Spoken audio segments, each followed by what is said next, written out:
Aces Academy, please. Thank you.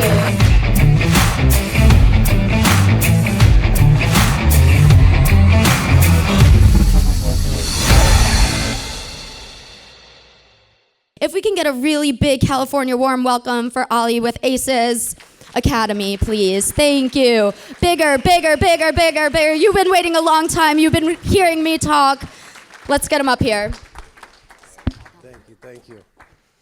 I had 10 years in distribution sales, and then I went into Quicken Loans, which was Rocket Mortgage, for 8 years, and I was the number one banker there for 2 years straight, and then a leader there. And as I was leading, I was still originating and selling. And then after leading at Rocket Mortgage, I became a trainer there and started training salespeople and leaders, originators across the country. And as I was training, I was still leading and selling. And then after training, I found a passion for consulting and teaching and building and creating things.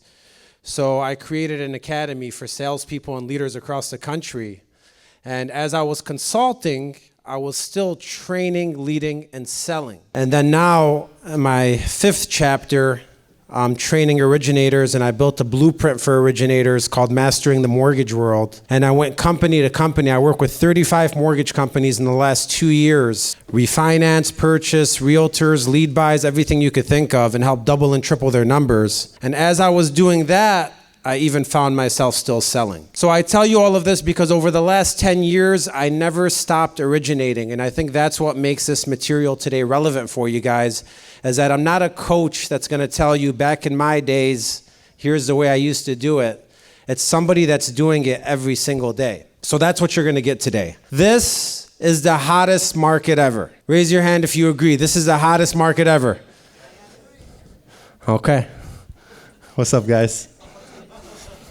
It's almost like a cancer with people that say that the reason they're not successful is because of the market. As a matter of fact, I have a branch myself with West Capital Lending, and I found myself like 3 weeks ago inside of my own huddle with my team, excusing a low day of production and saying, guys, I understand it's a tough market. And as soon as I said that, I said, shit, they got me. I've been infected. Because that's what it is. It's a disease and an infection. And once I said that, I corrected myself, and then I went back and originated a couple of deals. We had a great day, and I said, it's not the market. Don't ever say that again. Because it really is the hottest market ever. And I'm going to explain to you today why it's the hottest market ever. Number one, we could start with inflation. We could start with the highest amount of debts for the average American. We could also start with valuations being the highest they've ever been, but also they're starting to drop. I've seen a couple low appraised values in the last couple of weeks. They're starting to decrease a tiny bit. What does that mean for us? That means urgency. When the world is crazy, when everybody's running, when everyone's in chaos, I think that's the best time to invest. That's the best time to find success. That's the best time to leverage what's going on to win at the game. Number two, I'll give you another analogy. Let's say instead of mortgages, we all sold bread. And every single one of us had a store where we're selling bread, and there's an influx of bread. Would you rather sell bread at that point? Or would you rather flip the script and say, let's say that only one of us sells bread, and bread is sold out everywhere. Would you want to be the only store selling bread, or would you want to sell bread when everybody has it? Only store. The only store. What is bread? Bread is cash. Nobody has cash right now. When the market was 2.99, bread was everywhere. Anybody could write loans. It's like fishing in a barrel. Bread is homes. I don't know if you guys are seeing it, but plenty of offers. My sister-in-law is about to sell her house. It's about to be sold before she even puts it on the market. There's not enough houses out there. Houses are bread. And lastly, brokers, originators are bread. And they're dropping every single day like flies. So there's not a lot of originators left out there. The strong will survive. There's not a lot of houses left out there. They're scarce. And people don't have cash right now. Now, do you think it's the hottest market, or do I still have to convince you guys? I don't believe you guys. Let's keep going. Let's say we sold automatic vacuums. And this is the best analogy I could give you guys for the way you should sell mortgages. I consult companies that do distribution And of course, with the new tariffs, they're having issues because they have to raise their prices. And I consult a company that sells automatic vacuum. Automatic vacuums pretend it's the same as a mortgage. How do people sell automatic vacuums? The average person sells an automatic vacuum with, hey, here's the price of this vacuum, here's what it does, and here's the benefits of it. But the way I would sell an automatic vacuum is, what do you get every single day if I gave you an automatic vacuum and you didn't have to vacuum anymore? Sorry, I don't know if you vacuum or not. It might not be you.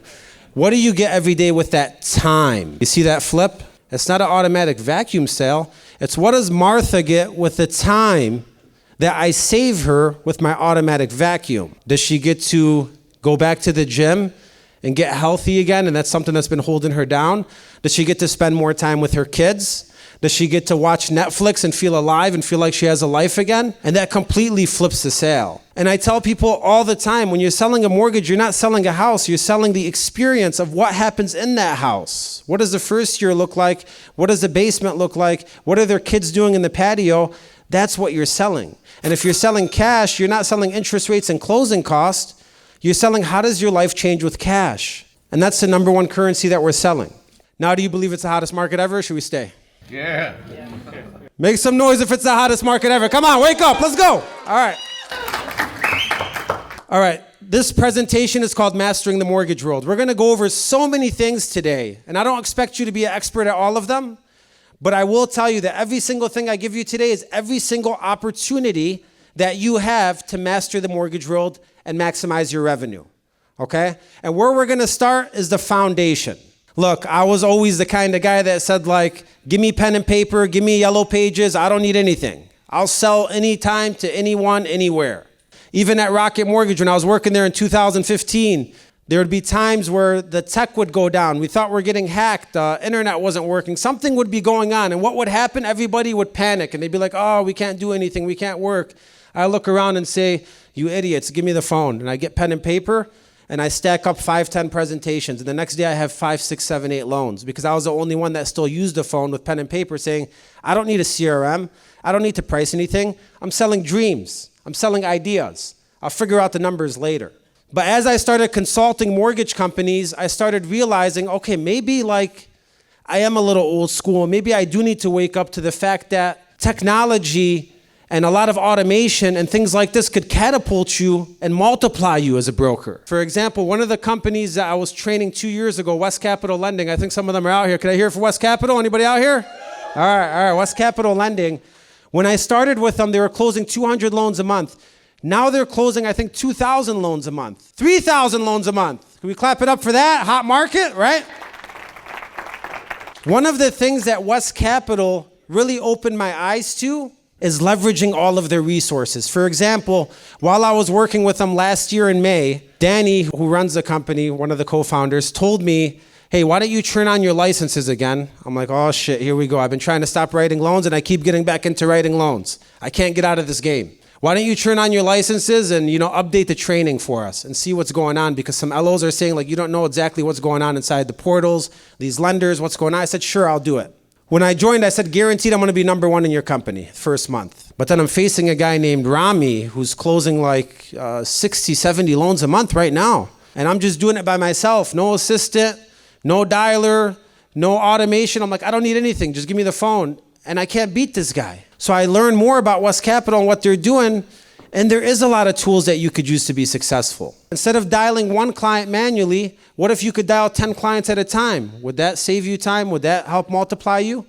Instead of me sending every single email and text manually, what if I had automatic drip campaigns that go out for me? I'm like, okay, that could multiply me. If I made 500, 600, 700,000 in the mortgage industry, imagine what I would have made back then if I had all of this today, what's available. And then as I train these companies, I realized that a lot of these brokerages are only using like 5% of their potential. They could work with 100 lenders, they work with 2.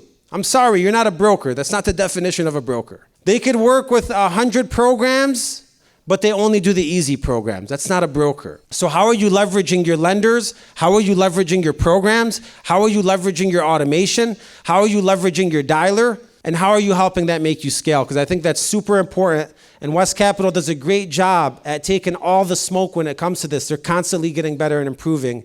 and that's one thing I learned from the best brokerages out there, is utilize all your resources. If you have them, use them.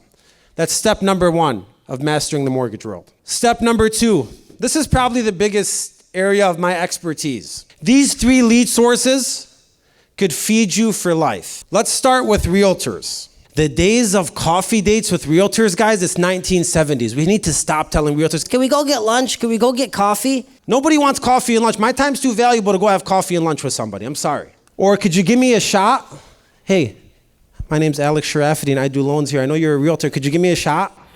Right. What am I doing? Let me tell you guys the secret for realtors. And the secret's not easy. It takes hard work. You need custom value. What we teach inside of Mastering the Mortgage World is how to find 3 different areas of opportunities for realtors. Number 1, what is the realtor missing in their business? If I paid you to say, hey, go find this realtor and tell me what he's missing in his business, how do you find that out? No, not ask him. You become a private investigator and you find it out. How? You search his page, you search his Instagram. It's not hard to find things these days. You research and see, if I was a consultant and I had to tell this realtor what he's missing, what would I say? Number 2, what's important to the realtor? How about that? What's the most important thing to this realtor in his business? Is it availability 7 days a week? Is it doing open houses? Does he love social media? What's important to this realtor, and how could I show up with that level of importance? Or number 3, you tell me, you know what? I can't figure out what's important or missing to this realtor. I tried everything, man. This guy's a low profile, or this girl's a low profile. Then I'd say, take your best shot at coming up with something missing and important and show up with it consistently over and over and over again until you get their business. I'll give you guys an example, okay? Here's a true story. I found a realtor, and I was doing this as an experiment, and they love open houses. Every single time I look at their page, they're doing open houses. They brag about open houses. They think that they're the king or queen of open houses. Really, all they're doing is putting up a yard sign and getting coffee and donuts. Nothing special. They need help with open houses. Man, I should help them. But I don't want to come off like that. You know, I'm not here to judge or give coaching. I'm here to get this realtor's business. So I reach out to this realtor over and over again. I'm like, look, give me an opportunity to host one of your open houses for you. He's like, I already do open. I said, I know you do open houses already. Let me just show you one open house that I could do. I'm not asking for your business, brother. Let me just show you one open house. He gives me one open house. I get a DJ. I get a booth. I get coffee and wine. I don't even know if it's allowed to have wine. We had wine. I put my pamphlets out there. I talk to everybody that walks in and I get their information. Not only did I get their information, after the event ended, the open house, I called every single client. What do you think of the house and where are you at? I did the realtor's job for him and I followed up and I put him on every email with these clients. And it was one of the best open houses he ever did. I had my camera crew there. They recorded it. And then I gave him the videos to use for social media. How much value did I just provide to this realtor? And who do you think had to chase who next? Did I chase the realtor or did he chase me? Yeah, nobody's ever given him an experience like that before. So that's what I talk about when I talk about custom value. Hopefully that makes sense. Number 2, my bread and butter, lead buys. Who's ever done lead buys before? Raise your hand. Lead buys are wonderful. Let me explain to you what a lead buy actually is. I'm an average American sitting at home on Facebook playing, what are the games they play now? Candy Crush? Candy Crush, Marlboro Reds, and black coffee, okay? I'm playing. Then I see a pop-up come up on my computer while I'm peacefully smoking a cigarette, having coffee, and playing Candy Crush. And this pop-up says, would you like to save money? With somebody smiling. And then I click this pop-up. Then it says, what's your name? And your last name, and your address, and your phone number, and how much do you make, and how much you have in the bank, and are you married or single, and what's their information, and what's your phone number, and a second phone number, and your date of birth, and your social sometimes. I fill out 16 pieces of information, and I stop my piece of playing Candy Crush. And then I click the last final step, and I'm like, yes, let me see how I save money. Let me see how I get cash. It starts spinning. Ring, ring, ring. It's Alex Sharafity with you with West Capital Lending. Good morning. That lead buy comes to me. Understand the psychology of this. It's like I'm going to get a watch and I have to go through this obstacle course of a mall. I have to go down in the gutters and get dirty, and I have to go through this door and go through this door and go through this door and go through that door. And then I come to the store to get a watch. If you don't sell me a watch, that's on you. I'm obviously interested. I've interrupted my piece. I filled out 16 pieces of information. If a lead buy comes in and there's a loan for the client, I tell my people it's on you. This is not a credit trigger, this is a lead buy. So the main things that are important with lead buys is a fast introduction. And then the most important thing after the fast introduction It's building a relationship based off qualifiers. The biggest mistake I've seen loan originators make is they let the 1003 wear the pants in the relationship. Meaning their phone calls all sound the same. How much do you make? How much this? How much that? How much you? How much she? How much ha? How much who? How much wha? Perfect. Let me go price this out for you and I'll get back to you. They're selling automatic vacuums. They're not selling time. What I say is what you do in between the qualifying questions creates the sale. One person says, how much do you make? $60,000 a year? Perfect. W-2 or pay stub. Another person like me says, how much do you make, sir, a year? 60,000? How is that for you? Just okay? What would it take to make that better for you? More? And by more, how much more would be comfortable for you to make you live a good life? Let's say 100. 100,000, so $40,000 increase. And what would you do differently in your life if you were making 100? You see what I'm doing here? This is going to turn into a 7-minute conversation based off one question, and I'm getting to know the person's life. There's a lot of unconscious sales going on. Like I tell people sometimes, you're unconscious. How can I help you today? I'm getting a divorce. Great! Unconscious. Or like I have to downsize on my house because I got to cut. Perfect, I help people with that all the time. It's unconscious, right? Like why aren't you awake and conscious? You should be a private investigator. You should be a detective. You should be a lawyer. You should be digging deep into every single question. And your job is, you guys are the jury, and I'm presenting to the jury why this client needs to move forward with his mortgage. He told me that this is his dream house. Him and his wife have been arguing about the house they're living in now. He told me the perfect bar and what it looks like and why it's been his dream. And at the end, the jury decides, does this client need to do the mortgage or not? And that's how I treat every single phone call. That's building the relationship. Step 3 is presenting based off of the relationship. Don't present on automatic vacuums. Present on what the time does for them. And then follow up using that same exact sequence, using the emotions and everything you learn throughout the phone call. Lastly, we have credit triggers. I trained a lot of companies that do credit triggers, and now I'm on the opposite side, training companies how to block credit triggers. We used to play offense, now we're playing defense. We know both sides. Raise your hand if you ever bought credit triggers before. Oh, oh, ooh! Where the wolf's at. Credit triggers is a jungle. It's literally, it's dangerous. Clients have called me before and said, Yeah, another broker told me you're taking a vacation to the Bahamas with your compensation. I was only charging $2,800. I got expenses. They say anything and everything to get these clients to do business with you. And the best way when I used to train credit trigger people on how to sell credit triggers is very simple. I'm at Kroger and I have my cart full of stuff in it. Then you have the credit trigger broker in this line in Kroger says, "Psst, I could save you some extra money. Bring your card over here." So I bring my card over there. I'm like, you could save me some extra money? Yeah, what is this in here? Well, you know, it's just some coffee. He said, oh, that's all artificial sweetener stuff. I'm like, it is? He's like, yeah. How'd you let the guy do that to you? They're just filling you up with all this sugar and bad stuff. And you're Like, what? So now they're changing my whole mindset, telling me this guy screwed me over. Or they're telling me that they could get it cheaper. So those ones are very quick introductions, fast-paced. And now we block the credit triggers. We tell the client, look, your phone's going to get blown up with 30, 40 people. Don't take these calls. People are scavengers out there. They'll tell you anything you want to hear under the sun to get your business. And typically, they're flipping it like an egg at the end. I'm taking care of you here, Mr. Client.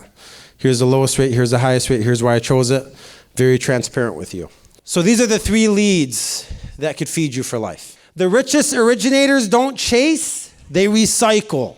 Clients who don't convert, who don't close. I swear to you, I remember in 2016 at Rocket Mortgage, when somebody had a lead that didn't qualify or hung up on them or wasn't interested, what would they do? They withdraw it. This is before automation and before drip campaigns and all that. 2016, that stuff wasn't around. What did I do? Simple thing. I made an email that said, hey, John, sorry I couldn't help you today. I know your credit score is a little lower. Here's 3 things you could do to improve your credit. Give me a call as soon as that's better. I'm going to keep your file on my desk.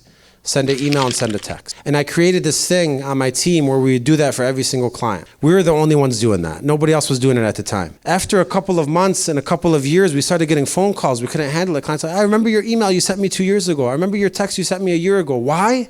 Because we focused on the people that we could not help and nobody else was focusing on them. Now Rocket Mortgage has 2nd voice team, 3rd voice team, 4th voice team, withdrawal team. Rocket could thank me for that, I think. So what are you doing with your clients that don't qualify? Now we have drip campaigns and we have stuff, we have lists, cold lists, and how we nurture them and take care of them, but these clients come back and be business.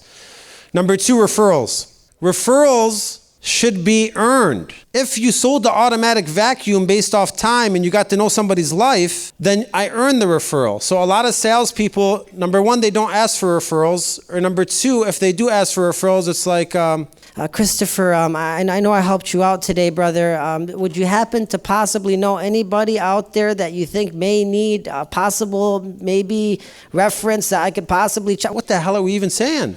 We're underestimating ourselves 33 times in one sentence, like we're so scared to ask for the referral.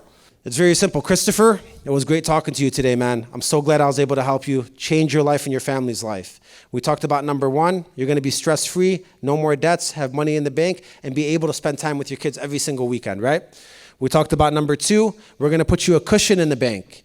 So that way when anything happens in the future, you have something to fall back on. And number 3, that honeymoon you missed because of COVID, we're taking your wife on that trip this year. I'm going to help you book it. Look, I take pride in what I do. I'm happy I helped you out today. I have time today to call one more person from your friends or family. Who do you have for me that needs the same exact help as you? Here you go. And if he says no, you don't have any friends or family that need help, it's a crazy world, Christopher. Come on. One person that needs help. I don't got a lot of time. Who do you got for me? And then you end up getting referrals. So that's like one way to do it. You ask for it the right way. But number 2, we have text messages and emails going out every single month that just checks up on people and asks for referrals, and the referrals are always coming in. And number 3, repeat clients. If you're in mortgages, you should be recycling and repeating your clients every single time. As a matter of fact, I have a broker inside of my academy. I looked at his calendar, and you know what it says? Graduation for kids, honeymoon, all these life events for his clients. And I'm like, what do you do with it? He says, I follow up with it based off of these events. So he makes sure they're ready for these events, retirement dates. He's constantly looking forward to clients' life events. For me, once a client closes, I do a checkup every single 3 months. It's crazy because you know how I told you guys I've been trying to stop originating? So this year I finally thought I could finally stop originating, if Danny allows me to. So what happens? April comes around. I have a sales director full-time now. I churn off my leads, and I'm like, I'm done. I start passing out clients to my team to help out. May 1st was the first day last year I started originating again. I think I did like 33 clients that month. I forgot that I set up an automation 1 year down the line that sends an email, text, and voicemail to every single person I helped last year that says it's your 1-year checkup. I want to see how I could help you save some money or get some extra cash or better your situation. So I come into the day, I'm smiling, and I have a full calendar of shit to do. And then my phone's blowing up. Text messages, emails, phone calls. I end up being on the phone all day long. I didn't get anything done. We had like 8 or 9 clients to originate, family. Like they all wanted to help. It's not like they told me like, oh, I'm good. Like everybody needed help, which shows you guys something else. I helped them 1 year ago. They need help today. It's the hottest market ever, right? I go home and I go to my wife, man, it's such a stressful day. She's like, well, what happened? I'm like, 33 damn retreads, all called me all day long. I had to write 8 or 9 loans. I couldn't keep up. She's like, what the hell are you complaining about? I'm like, well, I'm trying to come home and be present with the kids. I'm trying to run my team. I'm trying to consult. Like, it's a lot of stuff to do. And now I got to worry about these retreads. I don't think I'm ever going to stop originating. Because now next month I got 42, and the next month after that I got 13 and 19, and these clients want to talk to me. So how do you keep up with your repeat clients, and how do you keep cycling them through? I think that's super important for finding your success. Another way you could master the mortgage world, your network is your pipeline, maximize every room you enter. This event right here, there's 3 kinds of people that come to events. I'm going to tell you guys this, and you guys are going to be the 3rd one, okay? Because you guys are all here and you guys are all engaged. I can look in your eyes and see. There's the freebies. What are these people doing? They come there with their bags. Ooh. Ooh, pen. Sour Patch Kids? They're literally trick-or-treating. I don't know what the hell they're doing here.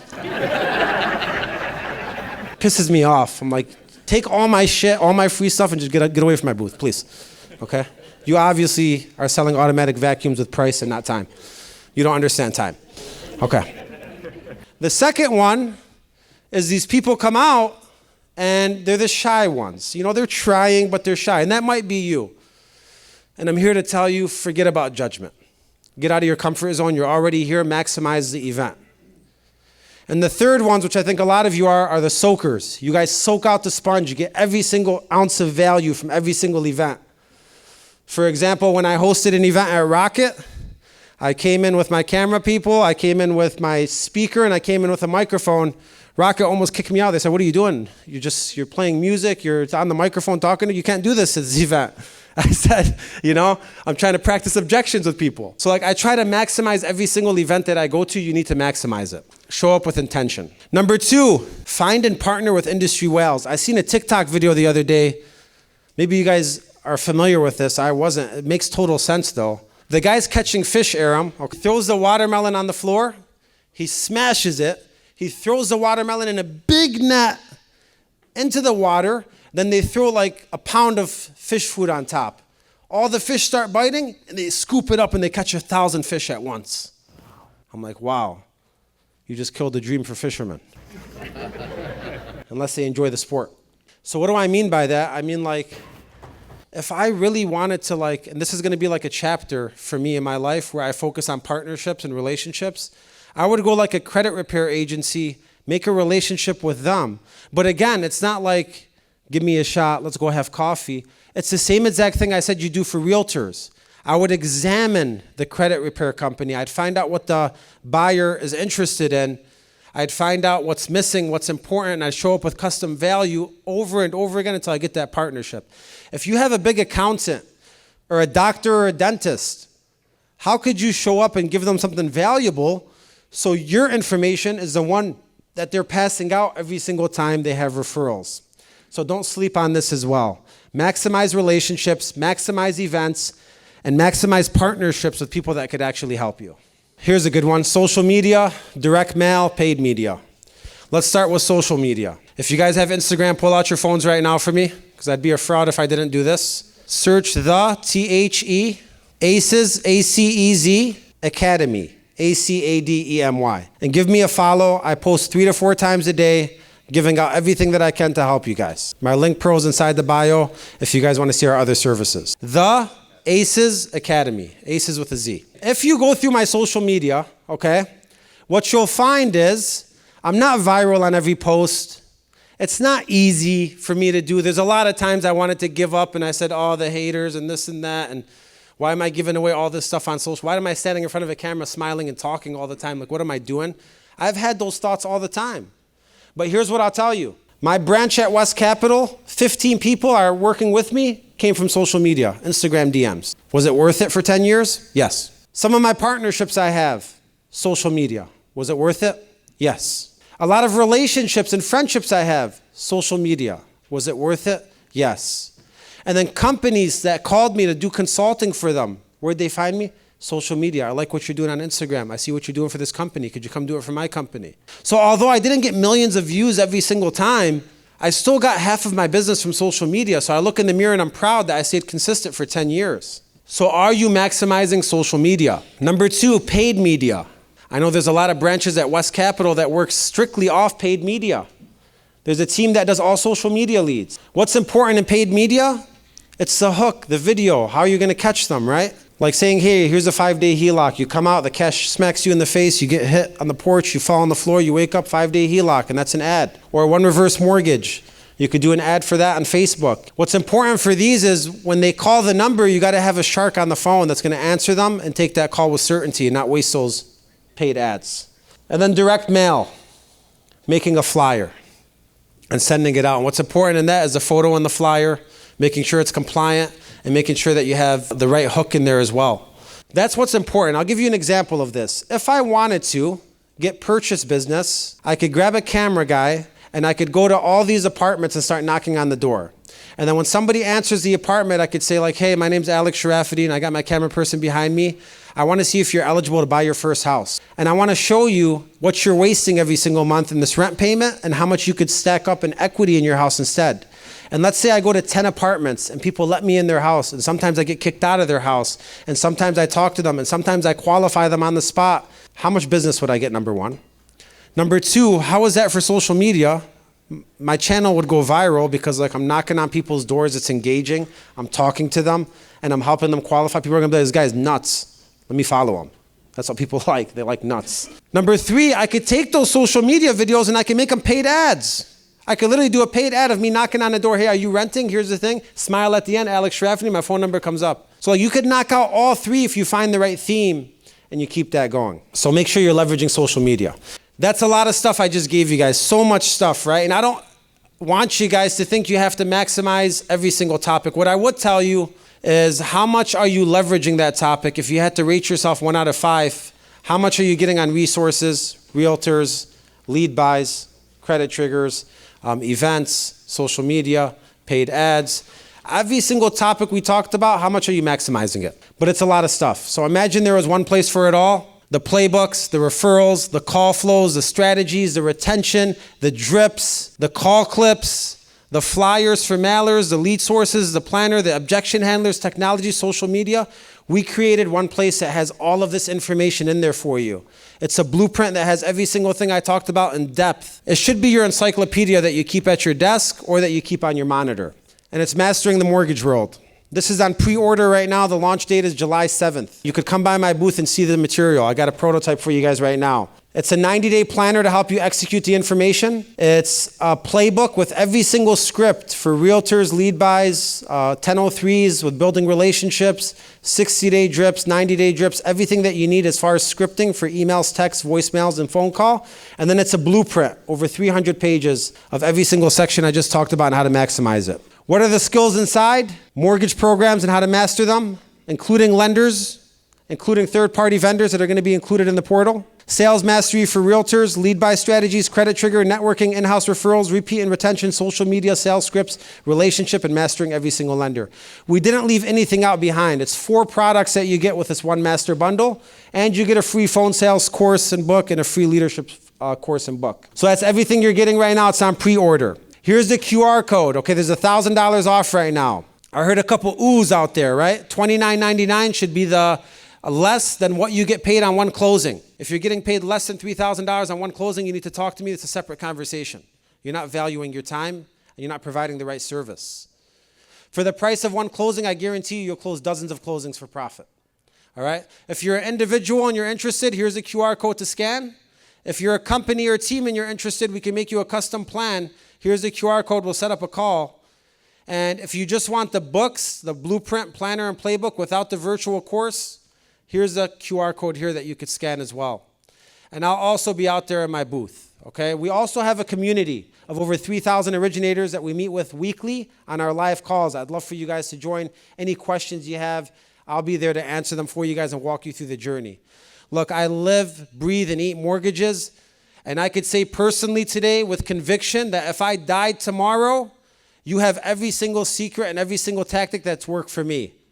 Thank you guys for listening to Mastering the Mortgage World.